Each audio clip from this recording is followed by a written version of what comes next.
काम ना करे के का? अच्छा तो बिना धोले कुछ कह दी का? तो सुना का करे के है? बोलो। कैसे होई धन कटनिया बनल ना चटनिया ये सजनिया सुना ना, ए सजनिया सुना ना, काहे करेलू ना दनिया ये सजनिया सुना ना।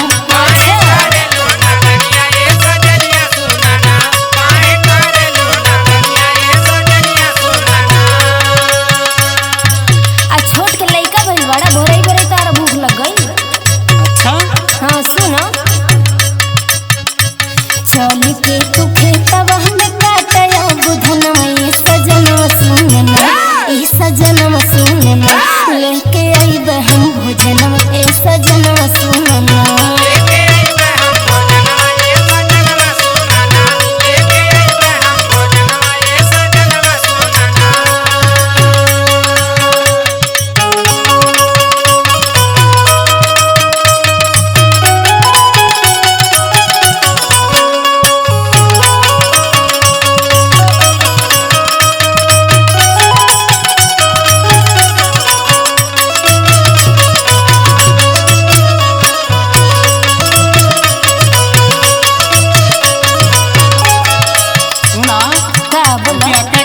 अच्छा बहुत काम देखे के हमें। अच्छा तो क्या करेला?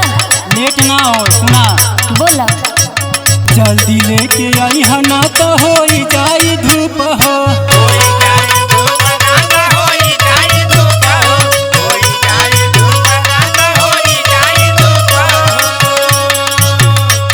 जाने लू हमारा के लग जाल भूख हो।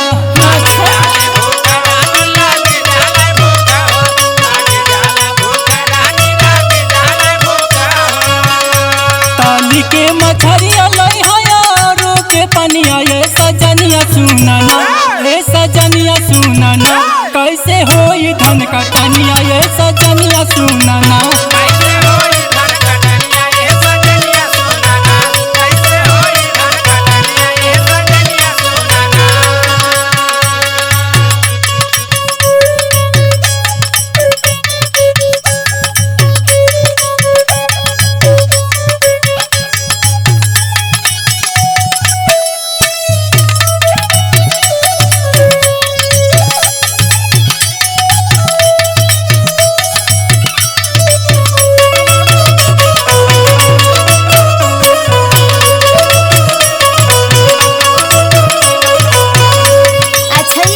घर में एक काम बा काहे? बाकी सब तू आके कर देला भोरई भोरई। हम ना करीला तब के करेला हो। अच्छा चूल्हा बर्तन करेला। सुनो सुनावा। घरवा में बाहर नहीं राजा जी होते हलावा,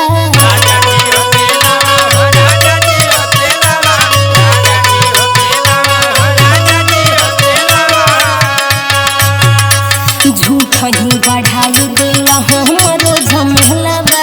अच्छा बनावे के मारे दुनिया भर का झमेला कहते हो।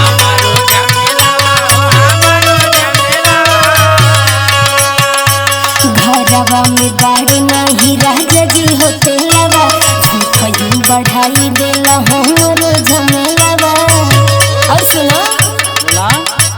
खाला दूध रोटिया रखल बा मखनवा ए सजनवा सुनना, ए सजनवा सुनना, लेके आई हम भोजनवा ए सजनवा सुनना।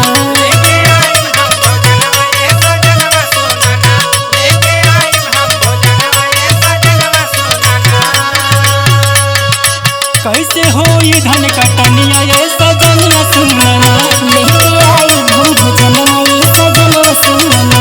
कैसे होई धन कटनिया ये सजनिया सुनना, लेके आई हम भोजनवा ए सजनवा सुनना। जा हम लेके आवत नहीं जा। ठीक बा।